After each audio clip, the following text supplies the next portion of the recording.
Keith Taylor, Green MEP for the South East. A new report to do with fracking and shale gas estimates it could create 1 million new jobs in Europe by 2050, and also it could lessen our dependence on energy imports. What's your reaction? Well, it's no great surprise, because if you look at who's paid for the report to be produced, it's the fracking industry. So, surprise, surprise, it's all good news, and the reality is far from that.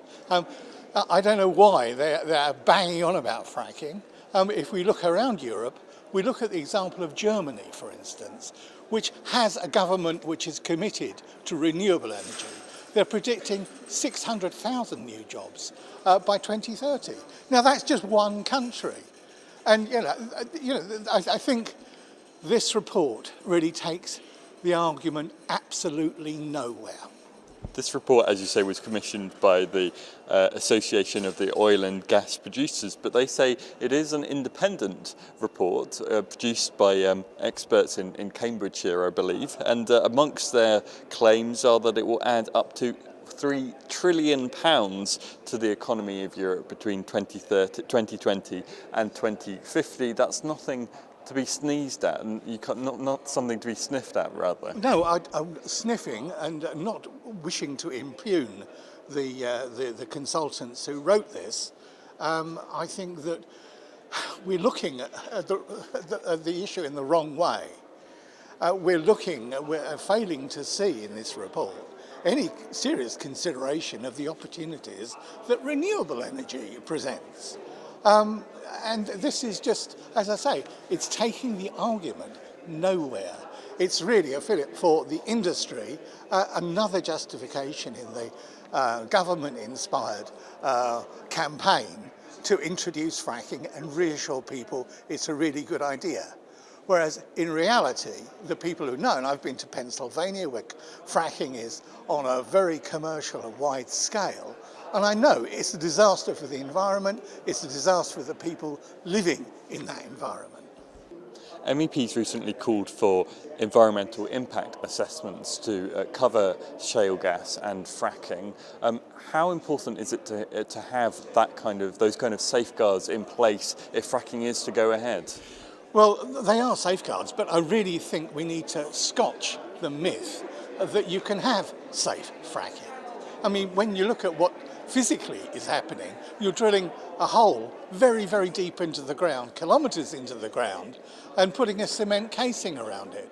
Now look, cement casings will break down, and methane will escape, as well as the radioactive materials that are down in the ground. They will come to the surface too, in various discharges. Now, we need to understand there is no safe thing about fracking. It's a risk. You've seen fracking taking place firsthand in America, as you mentioned, in Pennsylvania. What's it like to see it, and how has that changed the way that you look at fracking? You were already sceptical before you went there, but how has it changed your view on fracking? I think what struck me about Pennsylvania, which is a very beautiful county, state, I went to Susquehanna County. What struck me was the way that the countryside is being carved up for industrial uses. And when you see a fracking site in operation, it's awful. It's like some vision of hell. It's got lots of smoke, lots of noise, lots of smell. And, this is in the middle of a clearing in beautiful woodland. This is not what we want to see in the southeast region. For one thing, we haven't got the space that Pennsylvania's got. Be rest assured that actually if the industry had its way, it will be building in Sussex alone 2,500 fracking wells.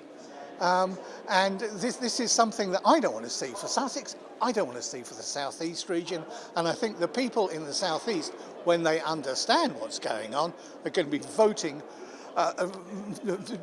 conclusively to say, no, we don't want this in our community. We haven't got the water. It takes millions of gallons. Southeast is a water stressed area. It's really wrong on so many counts. to return to this report, this latest report, people are obviously very worried about energy prices at the moment, and one of the other things that this report mentions is that it could reduce household energy bills by 11% at a time when people are feeling the pinch. Do you not think there might be a temptation that fracking might, after all, be the way forward, given if it's going to, save households money? Well, I mean, the temptation obviously is there. The question is, how accurate is that prediction? And there have been lots of people who are saying that there's going to be no price advantage at all in energy costs. This is just another way of trying to convince people that this is worth doing. But what I'm saying is there's more jobs in renewable energy, and there's less risk or less environmental damage. And I can't see what's not to like. What we need is the political will to encourage renewable energy, which is going to make the future better and not worse. Just finally, in the conclusions of this report, the report's authors do say that achieving a shale gas boom, as they call it, would require support of both policymakers and local communities. The government is keen on shale gas, so they've perhaps got the support of at least some policymakers already. Do you think communities may be following next in the southeast? They may be tempted to join the shale gas call. Well, I think that the more people understand about fracking, the easier it is for them to form a view. If you frame a question, would you like to save money on an energy bill? Obviously the answer is going to be yes.